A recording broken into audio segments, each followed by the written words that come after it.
आज आपण इथे ना मस्तपैकी चमचमीत पावभाजी कशी बनवायची ते पाहणार आहोत. खरं तर पावभाजी खूप सोपी रेसिपी आहे.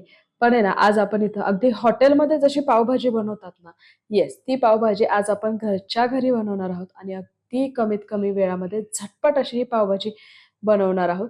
त्याचबरोबर आहे ना, हा व्हिडिओ कुठेही स्किप करू नका, शेवटपर्यंत बघा. कारण यामध्ये मी अशी पद्धत सांगितलेली आहे, की तुमची पावभाजी सुद्धा आहे ना, अगदी हॉटेलमध्ये जशी बनवता ना, येस, तशीच ही पावभाजी चवीला लागणार आहे.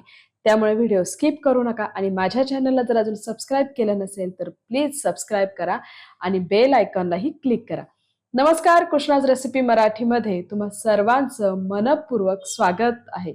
आणि आज आपण इथे बनवणार आहोत रेस्टॉरंट स्टाईल पावभाजी. तर पावभाजी बनवण्यासाठी ना इथं साहित्य काय घेतलेलं आहे ते पाहूया. तर साहित्यामध्ये मी इथं घेतलेले आहे साधारणतः 5 ते 6 बटाटे. हे बटाटे मी उकडून घेतलेले आहेत आणि पूर्णपणे थंड करून घेतलेले आहेत. त्यानंतर इथं मी फ्लॉवर घेतलेला आहे. हे बघा 1 कप फ्लॉवर आहे हा. हा फ्लॉवर सुद्धा ना मी हळद आणि मीठ पाण्यात टाकून शिजवून घेतलेला आहे. फ्लॉवर हा नेहमी सेपरेट शिजवावा कारण फ्लॉवरचा जो वास असतो ना, तो इतर भाज्यांना लागतो आणि त्यामुळे पावभाजी आपली खराब बनते. त्यामुळे फ्लॉवर हा सेपरेट शिजवून घ्यायचा आहे. ही झाली पहिली टिप. फ्लॉवर शिजवून घेतल्यानंतर इथं मी मटार घेतलेले आहेत. त्याचबरोबर शिमला मिरची घेतलेली आहे.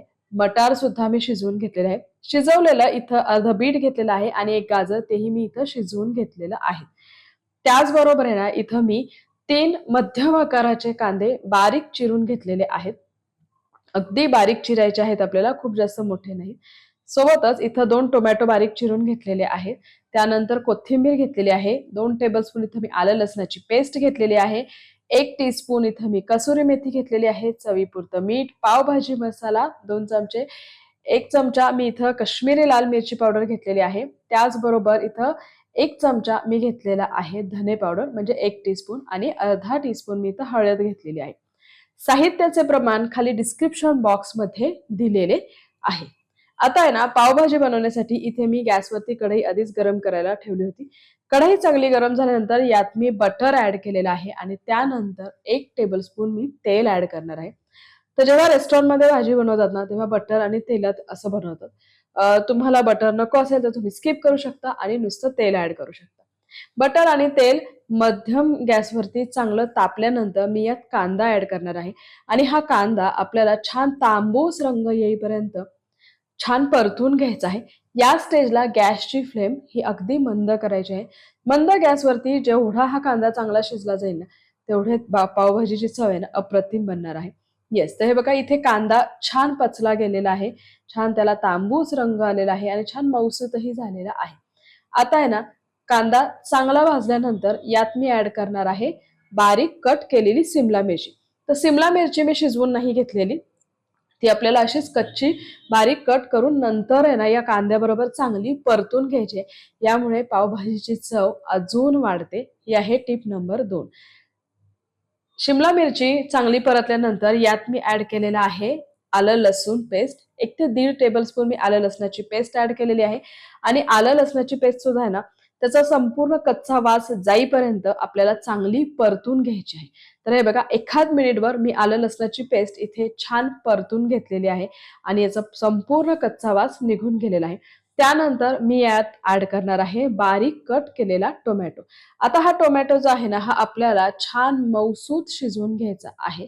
त्यासाठी ना एक 2-3 मिनिटं टोमॅटो चांगला परतून घेतल्यानंतर हा टोमॅटो आपण साधारणतः एक 7-8 मिनिटे ना छान झाकून ठेवून देणार आहोत. वाफेवरती टोमॅटो छान मऊसूत शिजला पाहिजे. तिथं साधारणतः एक 8 मिनिट झालेले आहेत आणि हे बघा टोमॅटो छान मऊसूत शिजलेला आहे. तुम्ही बघू शकता. आपण आहे ना चमच्याने तो टोमॅटो असा दाबला ना, तर छान तो असा दबला जातो. याचा अर्थ असा की टोमॅटो मऊसूत शिजलेला आहे. बरं, आता टोमॅटो ज्यावेळेस आपण यात ॲड केला, तेव्हा टोमॅटोच्या सगळ्या बिया मी काढून टाकल्या होत्या. बिया काढून टाकणं फार गरजेचं आहे. त्यामुळे जर बिया टाकल्या ना, तर पावभाजी थोडी आंबट होईल. आता आहे ना, यात उकडलेला बटाटा मी ॲड केलेला आहे आणि बटाटा छान परतून घेतल्यानंतर त्यातच मी ॲड केलेला आहे 1 टेबलस्पून काश्मीरी लाल मिर्च पावडर. 1 ते 1.5 टेबलस्पून आहे. 2 टेबलस्पून पावभाजी मसाला, अर्धा टीस्पून हळद आणि त्यानंतर धने पावडर ॲड केलेली आहे आणि हे सगळे मसाले आपल्याला यात छान मिक्स करून घ्यायचे आहेत. तर आता हे मसाले ना तुम्ही जेव्हा कांदा टोमॅटो आपण परतून घेतो ना तेव्हाही ऍड केले तरी चालतात किंवा असेही ऍड करा, काही फरक पडत नाही. खूप छान चव येते पावभाजीची. आता आहे ना मसाले सगळे छान मिक्स करून घ्यायचे आणि बटाटा सुद्धा आहे ना चमच्याने छान मॅश करून घ्यायचंय. त्यानंतर ह्याच्या शिजवलेल्या आपण भाज्या घेतल्या होत्या ना, जसं की गाजर, बीट आणि फ्लॉवर, त्याचबरोबर मटार, वाटाणे म्हणतात ह्याला मराठीमध्ये. आणि हे छान आहे ना सगळं आता आहे ना ऍड करायचं आहे यात आणि छान सगळं मिक्स करून घ्यायचं आहे. तर एक 2-3 मिनिटं बारीक गॅसवरती ना आपण हे जे सगळ्या भाज्या ऍड केल्या होत्या ना हे छान परतून घेणार आहोत. आणि त्यानंतर आहे ना यात मी चवीनुसार मीठ ऍड केलेलं आहे आणि थोडीशी कसुरी मेथी. कसुरी मेथीमुळे ना मस्तच एक पावभाजीला स्मेलही छान येतो आणि चवही त्याची दुपटीने वाढते. आता आहे ना हे बघा, हे सगळं आहे ना छान मिक्स केल्यानंतर यात मी घालणार आहे साधारणतः 1 वाटी गरम पाणी.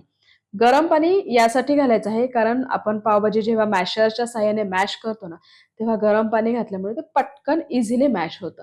येस, तर आता बघा गरम पाणी घातल्यानंतर इथं मॅशरच्या साहाय्याने ना मी हे छान मॅश करून घेणार आहे. आणि जसं-जसं मला गरज पडेल ना, तसं-तसं थोडं-थोडं गरम पाणी मी यात ॲड करून आहे ना, ही भाजी जी आहे ना, ती छान मॅश करून घेणार आहे. तर शक्यतो जेव्हा तुम्ही बाहेर पावभाजी खाता तेव्हा बघितलं असेल ती खूप बारीक असते. त्यामुळे हळू-हळू लागेल तसं थोडं-थोडं पाणी घालून पावभाजीची ही भाजी ना, ही मॅश करून घ्यायची आहे. तर आता ही पावभाजी किती पातळ असते? ही पावभाजी ना खूप घट्टही नसते किंवा खूप पातळही नसते. मीडियम कन्सिस्टन्सीची ती असते. त्यामुळे ना तुम्हाला त्याच्या थिकनेस कुठल्या पद्धतीचा हवा आहे, त्या हिशोबाने तुम्ही यात पाणी घाला. तर इथे शक्यतो मी थोडंसं आहे ना पातळच ठेवते. खूप जास्त घट्ट नाही आणि खूप पातळ नाही. अगदी मीडियम अशी पावभाजी आपल्याला ही पातळ ठेवायची आहे आणि मॅशरच्या साहाय्याने ना छान मॅश करून घ्यायचे. बरं, आता इथे पावभाजी जर तुमची लवकर मॅश होत नसेल, भाज्या मॅश होत नसेल, तर काय करा, एक 10 मिनिटं ह्या भाज्या वाफेवरती छान पुन्हा एकदा शिजू द्या पाणी घालून आणि मग त्यानंतर ना हळू लागेल तसं पाणी घालून ही पावभाजी मॅश करून घ्या. तर हे बघा इथे आहे ना तुम्ही बघू शकता ही पावभाजी छान मॅश झालेली आहे आणि आपली ही पावभाजी रेडी झालेली आहे. एक 7-8 मिनिट ह्याला छान उकळी आलेली आहे आणि तुम्ही बघू शकता मस्त अशी ही पावभाजी रेडी झालेली आहे. आता आहे ना सगळ्यात शेवटी यात आपण ॲड करणार आहोत ते म्हणजे भरपूर कोथिंबीर. जर तुम्हाला कोथिंबीर इथे नसेल आवडेल तर तुम्ही स्किप करू शकता. पण कोथिंबीरीशिवाय कुठलाही पदार्थ आहे ना मला अपूर्णच वाटतो. त्यामुळे मी सगळ्यात शेवटी कोथिंबीर ॲड केलेली आहे आणि ही जी भाजी आहे, येस, ही भाजी याला एक उकळी येऊ देणार आहोत आपण आणि मग आपली ही पावभाजी खाण्यासाठी रेडी झालेली आहे. आता ही पावभाजी रेडी झालेली आहे, पण पावभाजीबरोबर खाण्यासाठी आपल्याला पावही लागणार आहे.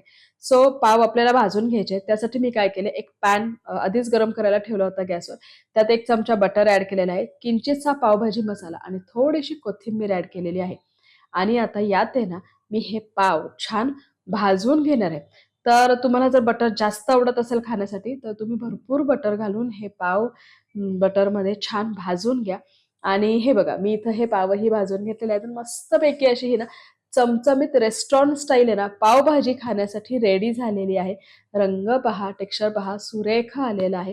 तर तुम्हाला माझी ही रेसिपी कशी वाटली, ही मला कमेंट बॉक्समध्ये नक्की कळवा.